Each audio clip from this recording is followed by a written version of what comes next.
কিন্তু আমাদের কারণে আমাদের এই অতি লোভ, যে দ্রুত কিছু অর্জন করার যে আমাদের একটা প্রবণতা, সেখান থেকে কিন্তু আজকে নানা রকমের দুঃশাসন বলি, দুর্বিষহ ব্যবস্থাপনা বলি, তা হচ্ছে। আমি খুব বেশি দীর্ঘ করতে চাই না আমার বক্তব্য, কারণ অনেকেই এখানে বক্তব্য রাখবেন।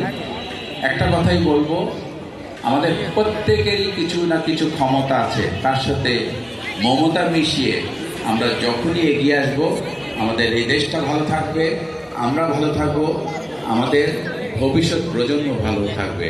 সুতরাং আসুন আমরা সবাই হাতে হাত মিলিয়ে আবার সেই ৭১-এর মতো বাংলাদেশটাকে ভালো রাখার জন্য এগিয়ে যাই এবং একসাথে আমরা যেন সবাই থাকতে পারি, সে প্রচেষ্টা থাকে আমাদের। সবাইকে আবারও বিজয় দিবসের শুভেচ্ছা।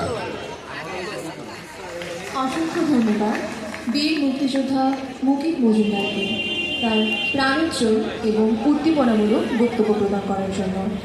সম্মানিত সুধী, এই পর্যায়ে বিজয় দিবস 2024 উপলক্ষে বক্তব্য প্রদান করার জন্য মঞ্চে আসার বিনীত অনুরোধ জানাচ্ছি যুদ্ধকালীন কমান্ডার বীর মুক্তিযোদ্ধা জনাব নজরুল ইসলামকে।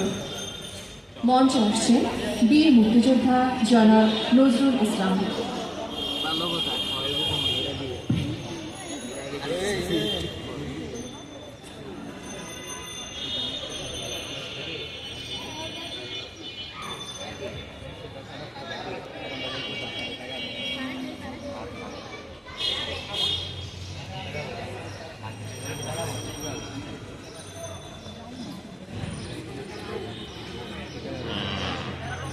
আজকের এই বিজয় দিবসের অনুষ্ঠানের আজকের সভাপতি আমাদের প্রিয় জেলা প্রশাসক সাহেব, বিশেষ অতিথি পুলিশের এসপি সাহেব এবং বিভিন্ন অন্যান্য কর্মকর্তাবৃন্দ এবং আমার মুক্তিযোদ্ধা ভাইয়েরা, বোনেরা বোধ আসে না, কয়েকজন বোন আছে আমাদের মুক্তিযোদ্ধা, এবং